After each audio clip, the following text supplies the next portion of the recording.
საზოგადოებრივ მაუწყებელში აუდიტის შესვლას ითხოვს კოალიცია მედიის ადვოკატირებისთვის. არასამთავრობო ორგანიზაციის თქმით, აუცილებელი არხის ფინანსური ხარჯების განსაჯაროება, მათი განცხადებით, საჯარო დაწესებულებებიდან ინფორმაციის მიღება უფრო თავისუფალი უნდა გახდეს და სასამართლოში დაშვებული იყოს ვიდეო და ფოტო გადაღება. დღესვე მათ აჭარის ტელევიზიისთვის სამართლებრივი სტატუსის განსაზღვრაც მოითხოვეს.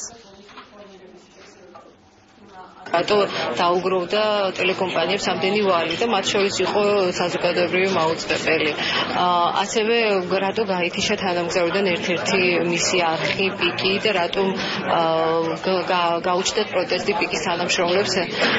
ეს ყველაფერი დაკავშირებულია რა თქმა უნდა საზოგადოებრივი მაუწყებლის ფინანსებთან და მის სწორ მენეჯმენტთან.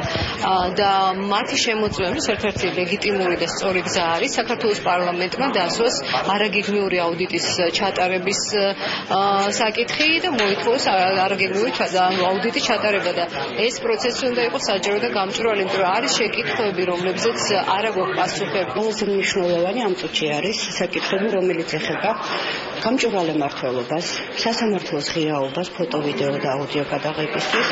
ძალიან მნიშვნელოვანია საჯარო სამსახურების და საზოგადოების ურთიერთობის ცვლილებები, იმიტომ რომ ჩვენ ვიცით, რომ ყველაზე მეტი პრობლემა გააჩინა და დააგროვა სწორედ ამან სასამართლოს დახურვამ, სწორედ მმართველობის გაუმჭირვალობამ და საზოგადოებისთვის გარკვეული საჯარო ინფორმაციის დამალვამ. სწორედ ეს არის ყველაზე მნიშვნელოვანი, თან ამავე დროს ეს არ არის რთულად მოსაგვარებელი საკითხები.